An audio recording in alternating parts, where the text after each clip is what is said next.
Hello guys, welcome to LNC Pro.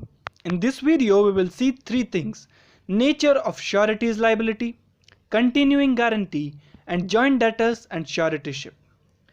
Nature of surety's liability is given in section 128. Section 129 talks about continuing guarantee and section 132 talks about joint debtors and suretyship. I am Ratnesh Parikh. So let's start. First of all, let's talk about section 128 of Indian Contract Act, which talks about nature and extent of surety's liability. According to section 128, the liability of surety is coextensive with that of the principal debtor unless it is otherwise provided by the contract. Suppose principal debtor is liable for $100. Surety will also be liable for the same $100, neither for 99 nor for 101. The term coextensive with that of the principal debtor means that the surety is liable for what the principal debtor is liable. Let's understand this with the help of an example. A, who is surety, guarantees to B the payment of a bill of exchange accepted by C, and when this bill of exchange is dishonored by C, A will be liable not only for the amount of the bill of exchange but also for any interest and charges that may have become due on it. Surety's liability is secondary and the liability of principal debtor is primary.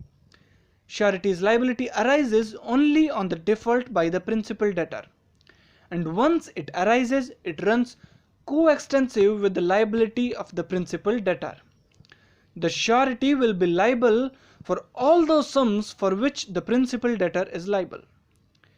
And if debtor cannot be held liable due to defect in a document, surety will also not be held liable. Liability of principal debtor is primary and liability of surety is secondary. But once principal debtor makes a default, creditor may choose to proceed against a surety first. Nature of surety's liability can be summed up in 3 points. First, liability of surety is of secondary nature as he is liable only on default of principal debtor. Second, his liability arises immediately on the default by the principal debtor. And third, the creditor has a right to sue the surety directly without proceeding against principal debtor. Now, when we have completed section 128 of Indian Contract Act, let's see continuing guarantee. According to section 129, a guarantee which extends to a series of transactions is called a continuing guarantee. The essence of continuing guarantee is that it applies not to a specific number of transactions but to any number of transactions and makes the surety liable for the unpaid balance at the end of the guarantee. Let's understand this with the help of an example. A tells a tea dealer that I guarantee payment to the amount of $100 for any tea you supply to C. This tea dealer supplied tea worth $120 to C and C made payment of that $120. After this, he supplied tea worth $200 to C but C failed to pay the money. Here, A will be liable up to $100. Continuing guarantee is intended to cover a number of transactions over a period of time. But a guarantee for one specific transaction comes to an end as soon as the liability under that transaction ends. In a famous case, K vs. Grooves, A guarantee for the payment of 5 sacks of flour to be delivered to B, payable in 1 month.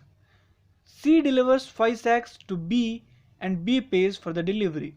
After this transaction, C gives one more sack of flour to B and B fails to pay. Here, A will not be liable as continuing guarantee ended as soon as the first transaction was completed. Now let's see joint debtors and suretyship, which is given in section 132 of Indian Contract Act. According to section 132, where two persons contract with a third person to undertake a certain liability and also contract with each other that one of them shall be liable on the default of the other. The third person not being a party to such contract, the liability of each of such person to the third person under the first contract is not affected by the existence of the second contract, although such third person may have been aware of its existence. This thing is a bit complicated. Let's understand this with the help of an example. These two persons enter into a contract together with a third person, and both of them together undertake liability up to $100.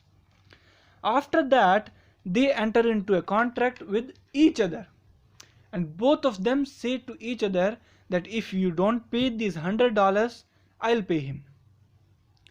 Here, according to section 132, this first contract which was entered into by these two people together will not be affected by second contract which is between these two people. Thank you for watching our video till the end. If you haven't subscribed our channel, please subscribe it. If you like our videos, share it with your friends and comment your suggestions. You can follow us for lectures on law subjects, company secretary, chartered accountant and cost and management accounts. Thank you.